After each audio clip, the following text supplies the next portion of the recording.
I pushed the bedroom door open, and there they were. My wife, her bare shoulders glistening under the dim light, and my son, his face flushed with guilt, and something else I didn't want to name. The sheets were tangled around them, a mess of betrayal that made my stomach churn. Her laughter, soft, carefree, the kind I used to love, cut through the air like a blade. It was the kind of laugh she used to reserve for me, but now it was for him, my own son. I froze in the doorway, my hand still gripping the doorknob, my breath caught in my throat. Time seemed to slow, every detail burning itself into my mind. The way her hair fell over her face, the way his hand rested on her waist, the way they both froze when they finally noticed me standing there. "John," she whispered, her voice trembling, but I didn't respond. I couldn't. My mind was racing, trying to make sense of what I was seeing, but it was impossible. This wasn't real. It couldn't be. My son, Mark, sat up quickly, pulling the sheets around him. His face was pale, his eyes wide with panic. "Dad, I didn't let him finish." I turned and walked out, slamming the door behind me so hard the walls shook. My heart was pounding, my hands trembling as I stumbled down the stairs. I felt like I was going to be sick. I ended up in the kitchen, gripping the edge of the counter so hard my knuckles turned white. The room spun around me, and I closed my eyes, trying to steady myself. But all I could see was them. Her, him, together. The image was seared into my brain, and I knew I'd never be able to forget it. How long had this been going on? How had I not seen it? How had I been so blind? I thought back to the last few months, trying to piece together the signs I must have missed.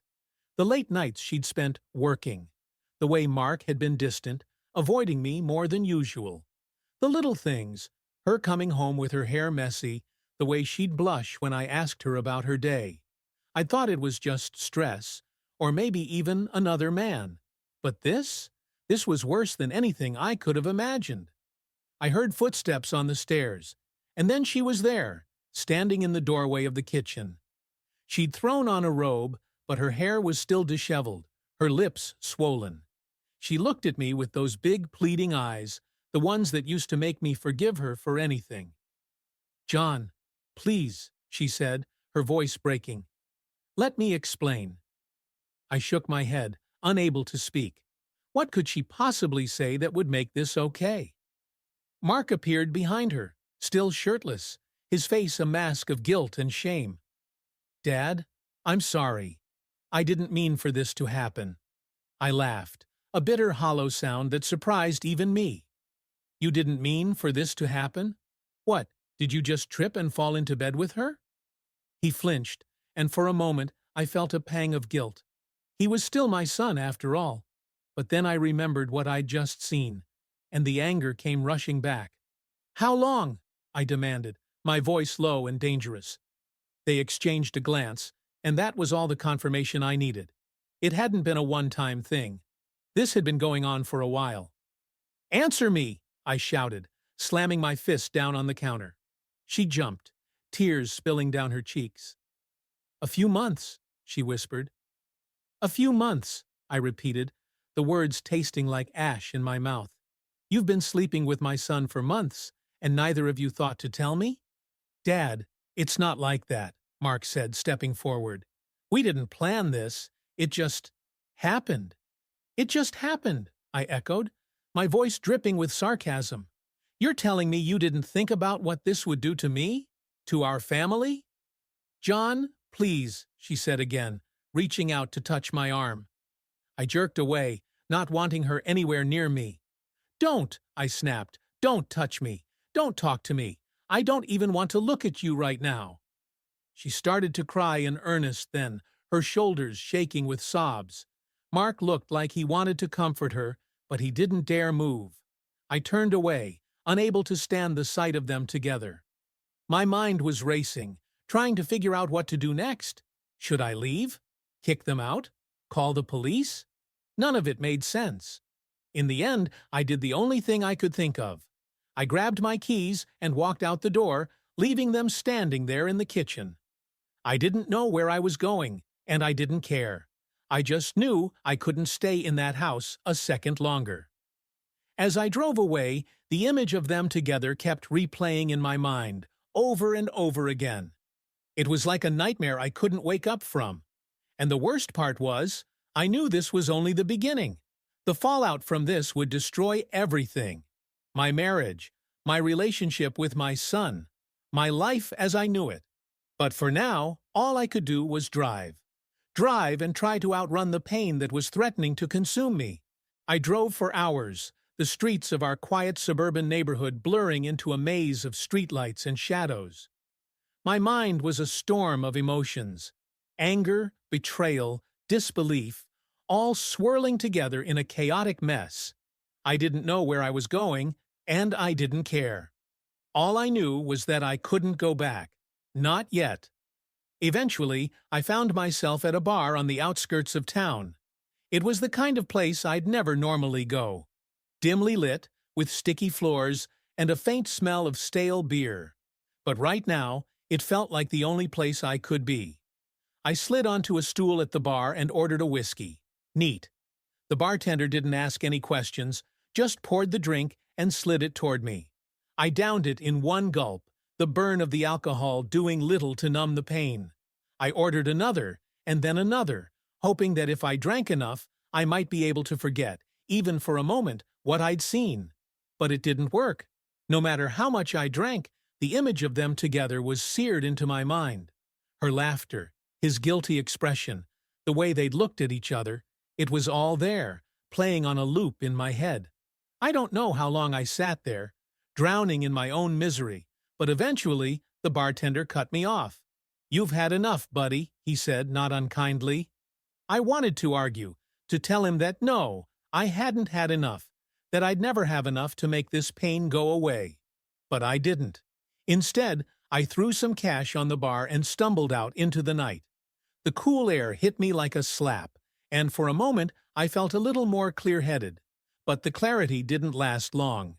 As I walked back to my car, the reality of what had happened came crashing down on me again. My wife, my son, together. The words echoed in my mind, each one a fresh blow. How could they do this to me? How could they betray me like this? I got into my car and sat there for a long time, staring at the steering wheel. I didn't want to go home, but I didn't know where else to go.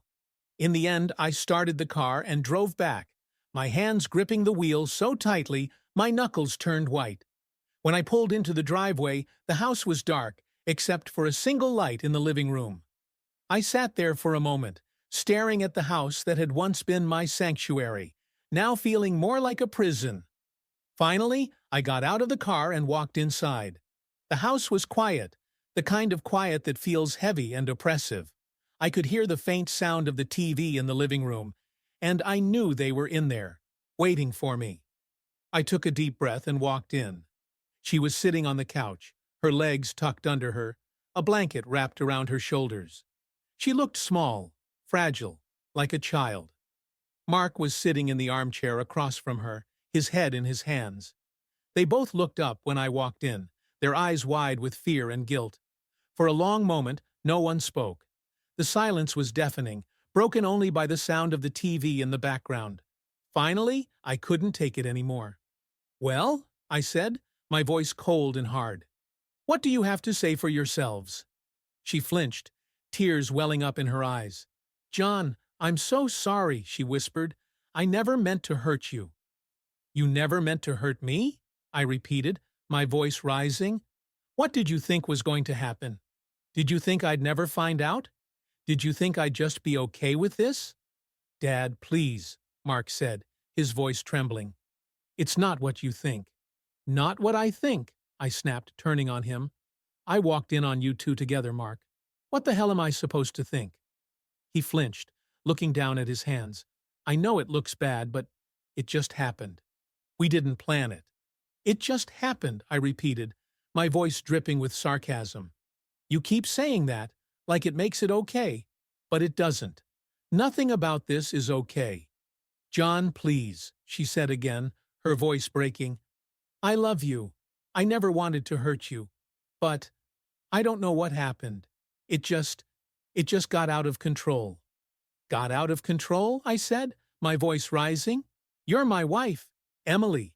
And you, I said, turning to Mark. You're my son. How could you do this to me? How could you betray me like this?